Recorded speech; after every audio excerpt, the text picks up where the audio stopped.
Imagine பண்ணுங்க, supreme court ஏற்கனவே final judgement கொடுத்துருக்கு. 2033 வரைக்கும் ரூல்ஸ் கிளியரா இருக்கு. ஆனா இப்போ திரும்ப ஒரு புதிய நடுவர் மன்றம் வேணும்னு தமிழ்நாடு சட்டசபையில ரெசல்யூஷன் பாஸ் ஆயிருக்கு. இதை பார்த்து விவசாயிகள், வாட்டர் எக்ஸ்பர்ட்ஸ், நிறைய பொலிட்டிக்கல் பார்ட்டிஸ் கேட்கிற ஒரே கேள்வி, ஆல்ரெடி ஒரு ஃபைனல் ஜட்மெண்ட் இருக்கும்போது புதிய ஒரு நடுவர் மன்றம் எதுக்கு அப்படின்றதான் எல்லாருமே கேட்கிற கேள்வி. இந்த மேகதாது இஷ்யூல நடக்கிறது என்ன, சிம்பிளா புரிஞ்சுக்கலாம்.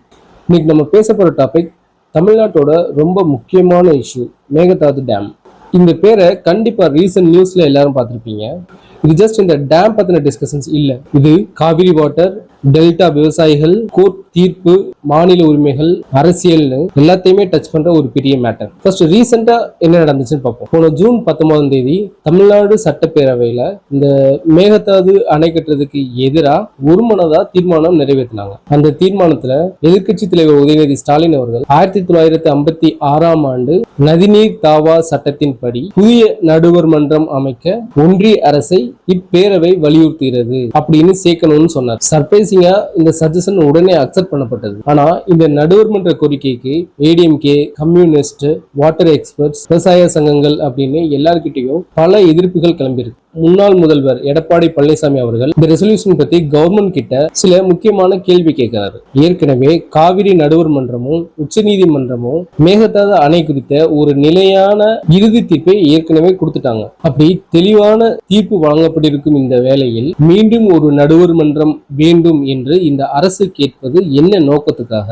உச்சநீதிமன்றம் அளித்த அந்த தீர்ப்பை 15 ஆண்டுகளுக்கு நடைமுறைப்படுத்த வேண்டும் என்றும் தெளிவாக கூறப்பட்டுள்ளது. மேலும் கீழ்ப்படுகை மாநிலமான தமிழ்நாடு, அதாவது கர்நாடகா மேல இருக்கு, தமிழ்நாடு கீழே இருக்கு. சோ கீழ்ப்படுகை மாநிலமான தமிழ்நாட்டோட ஒப்புதல் இல்லாம மேல்படுகை மாநிலமான கர்நாடகா காவிரி நீரை தடுக்கவோ, தேக்கவோ, திருப்பி அனுப்பவோ கூடாது என்று அந்த தீர்ப்பில் தெளிவாக கூறப்பட்டுள்ளது. நிலைமை இப்படி இருக்கும்போது மீண்டும் இந்த இடைச்செருகல் திருத்த தீர்மானத்தை இந்த அரசு ஏன் கொண்டு வந்தது அப்படின்னு கேட்கிறாரு. இது சம்பந்தமா வாட்டர் எக்ஸ்பர்ட் ஜனராஜன் சார் ஒரு இன்டர்வியூல என்ன சொல்லியிருக்காரு அப்படின்னா, இந்த காவிரி நதிநீர் பிரச்சனைன்றது 1924 போடப்பட்ட ஒப்பந்தம் 1974 முடிவடைந்ததுல இருந்தே இது கண்டினியூ ஆயிட்டு இருக்கு. 1990 அமைக்கப்பட்ட தீர்ப்பாயம் 1991 வழங்கின இடைக்கால தீர்ப்புல தமிழ்நாட்டுக்கு 205 டிஎம்சி தண்ணீர் வழங்கணும்னு சொல்லுச்சு. ஆனா 2007 வழங்கப்பட்ட ஃபைனல் தீர்ப்புல இது 192 டிஎம்சின்னு குறைக்கப்பட்டது. இந்த காவிரி ரிவர் பேசின், அதாவது காவிரி வடிநிலம்ன்றதே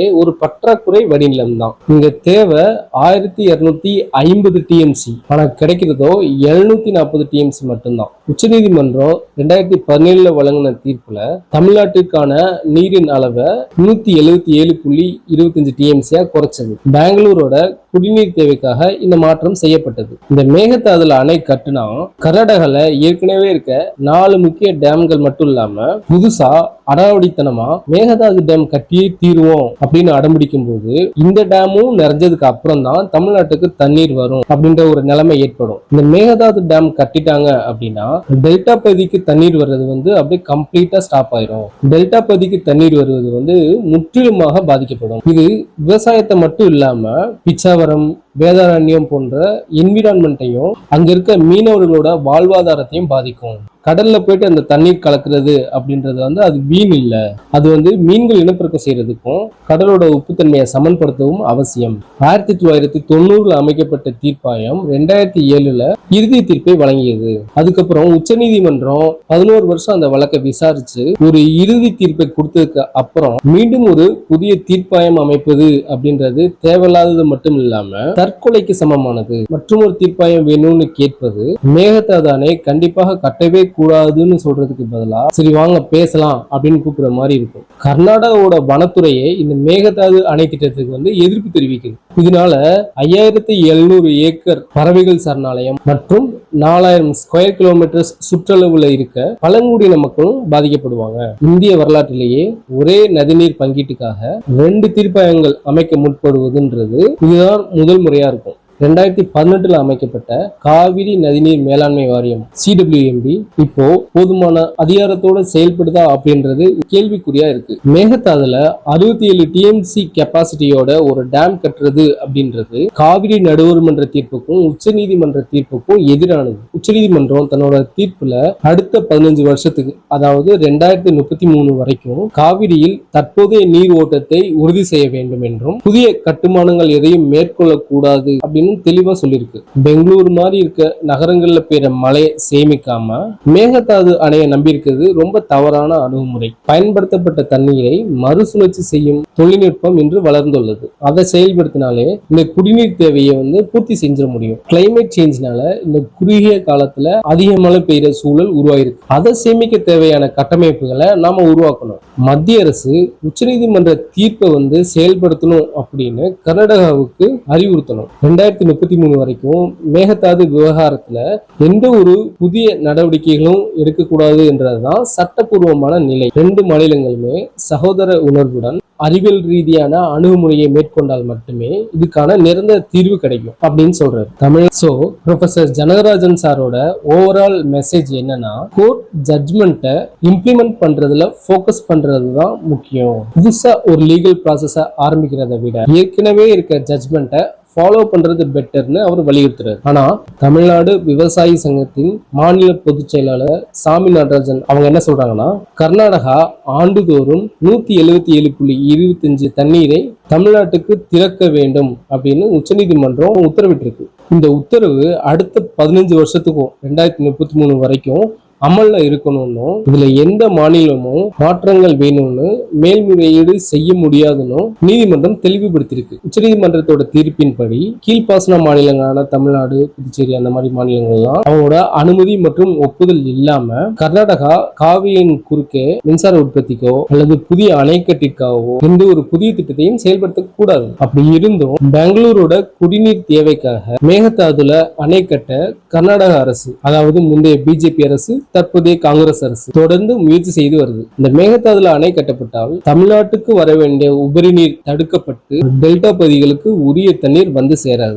மேலும் இதுக்காக சுமார் 33,000 ஏக்கர் வனப்பகுதி அளிக்கப்படும் சூழல் உள்ளது. இது புலிகள் சரணாலயம், அடர்ந்த காடுகள், அப்புறம் 13 கிராமங்களை பெரிய அளவுல பாதிக்கும். அப்படின்றதுனால சுற்றுச்சூழல் ரீதியாகவும் இதுக்கு பலத்த எதிர்ப்பு இருக்கு. கர்நாடகால இருக்க சில விவசாயிகளை இந்த டேம் தேவையற்றது அப்படின்னு சொல்றாங்க. தமிழ்நாடு அரசு 2014 இருந்து 2022 வரைக்கும் மேகதாது அணைக்கு எதிராக பல தீர்மானங்களை சட்டமன்றத்தில் நிறைவேற்றி மத்திய அரசுக்கு அனுப்பியிருக்கு. இப்போ இந்த விவகாரத்துக்காக புதிய நடுவர் மன்றம் அமைக்க கோருவது தேவையற்றது என்பது தமிழ்நாடு விவசாயிகளின் கருத்தாக உள்ளது.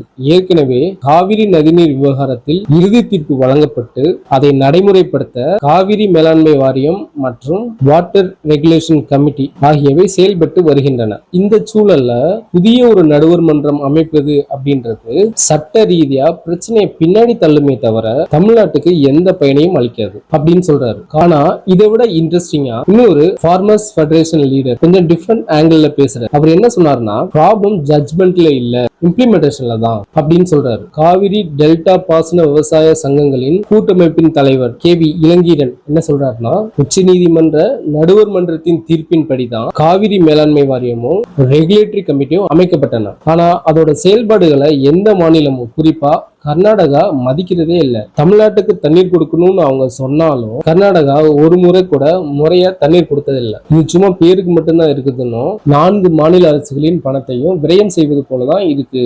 நடைமுறையில சாத்தியமில்லாத இந்த ஆணையத்தால விவசாயிகளுக்கு எந்த பயனும் இல்லை. ஆணையம் சொல்றத கர்நாடகாவோ தமிழ்நாடோ கேட்பதாக தெரியல. இந்த அமைப்பு வெற்றிகரமா செயல்படணும் அப்படின்னா அது ஒரு தேர்தல் ஆணையம், எலெக்ஷன் கமிஷன் மாதிரி ஒரு தன் ஆட்சி அதிகாரம் கொண்ட அமைப்பா அது இருக்கணும். அப்படி இருந்தா மட்டும்தான் இந்த நடைமுறைகள் எல்லாம் சரியா செய்ய முடியும். மேகதாது பிரச்சனையில மறுபடியும் ஒரு நடுவர் மன்றம் வேணுமா அப்படின்றதுல சரியான விளக்கம் இல்லை. ஏன்னா ஏற்கனவே இறுதி தீர்ப்புல 177.25 TMC தண்ணீர் வழங்கணும்னு உறுதி செஞ்சிருக்காங்க. ஏற்கனவே உள்ள தீர்ப்பை அமல்படுத்தாம மறுபடியும் ஒரு நடுவர் மன்றம் எதுக்கு அப்படின்ற ஒரு கேள்வி வருது. தமிழ்நாட்டோட அனுமதி இல்லாம மேகதாதுல அணை கட்ட முடியாது அப்படின்றது அந்த இறுதி தீர்ப்பு சொல்ற உண்மை. ஆனா இதை வச்சு தமிழ்நாட்டுல தமிழ்நாட்டிலையும் கர்நாடகாலையும் அரசியல் சித்து விளையாட்டுகள் நடக்குது. கர்நாடகால இருக்க அனைத்து கட்சிகளும் காவிரி விவகாரத்துல எப்படி ஒரே நிலைப்பாட்டுல இருக்காங்களோ அதே மாதிரி தமிழ்நாட்டுல இருக்க கட்சிகளும் தங்களுக்குள்ள இருக்க வேறுபாடுகளை மறந்து இந்த காவிரி நீர் பிரச்சனையில ஒரே நிலைப்பாட்டுல நிக்கணும் அப்படின்றதுதான் விவசாயிகளோட கோரிக்கையா இருக்கு அப்படின்னு அவர் சொல்றாரு. டிஎம்கே சார்பா இந்த கேள்விகளுக்கு முன்னாள் அமைச்சர் தங்கம் தென்னரசு அவர்கள் வழியாக சட்டமன்ற கூட்டத்தொடர்ல என்ன சொல்லப்பட்டது அப்படின்னா, மேகதாது பிரச்சனை என்பது காவிரி நடுவர் மன்றம் அல்லது உச்ச நீதிமன்றத்தால் ஏற்கனவே தீர்க்கப்பட்ட விவகாரங்களை தாண்டி முற்றிலும் ஒரு புதிய நதிநீர் தாவா ஆகும்.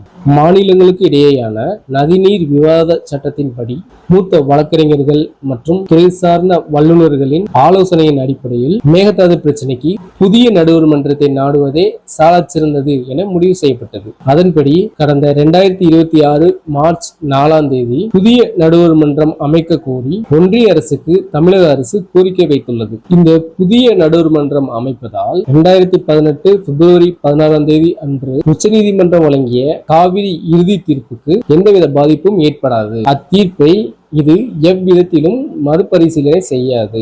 இதற்கு முன்னோடியாக 2018 பெண்ணையாறு விவகாரத்திலும் இதே போன்ற நடைமுறை பின்பற்றப்பட்டு 2019 நடுவர் மன்றம் கோரப்பட்டது நினைவு கூறத்தக்கது. இந்த திருத்தத்தை தான் சட்டமன்றத்தில் திமுக முன்வைத்தது. முதல்வரும் இதை ஏற்றுக்கொண்ட பிறகே தீர்மானம் நிறைவேற்றப்பட்டது அப்படின்னு பேசியிருந்தார். ஆனா இந்த எக்ஸ்பிளனேஷன் எல்லாருக்கும் கன்வின்ஸ் ஆச்சா? ஆன்சர் இல்ல. ஏன் இன்னும் இந்த டிபேட் கண்டினியூ ஆகுது? ஃபார்மர்ஸ் அசோசியேஷன்ஸ், மற்ற பொலிட்டிக்கல் பார்ட்டிஸ், வாட்டர் எக்ஸ்பர்ட்ஸ் இவங்க எல்லாரும் கவர்மெண்ட் எக்ஸ்பிளனேஷன் கொடுத்ததுக்கு அப்புறம் கூட கேள்வி கேட்கறாங்க. ரீசன் ஆல்ரெடி இருக்க லீகல் ப்ரொடெக்ஷன்ஸ் போதும் அப்படின்னு அவங்க நம்புறாங்க. சோ இந்த வீடியோல பார்த்த மாதிரி மேகதாது இஷ்யூன்றது ஒரு டேம் ப்ராஜெக்ட் மட்டும் இல்ல. இதுல வாட்டர் ஷேரிங், ஃபார்மர்ஸ், என்விரான்மெண்ட், லா, பாலிடிக்ஸ், சென்டர் ஸ்டேட் ரிலேஷன்ஸ்னு எல்லாமே சேர்ந்தது. ஒரு விவசாய சங்கத்தில இருந்து மற்ற அரசியல் கட்சிகள் வரைக்கும் எல்லா தரப்புமே இந்த நடுவர் மன்றம் அமைக்கிறதுக்கு எதிர்ப்பு தெரிவிக்கும் போது டிஎம்கே ஏன் இதை பரிந்துரைத்தது, அதை டிவிகே ஏன் சேர்த்தது அப்படின்றதுக்கான பதில் இது வரைக்குமே இல்லை.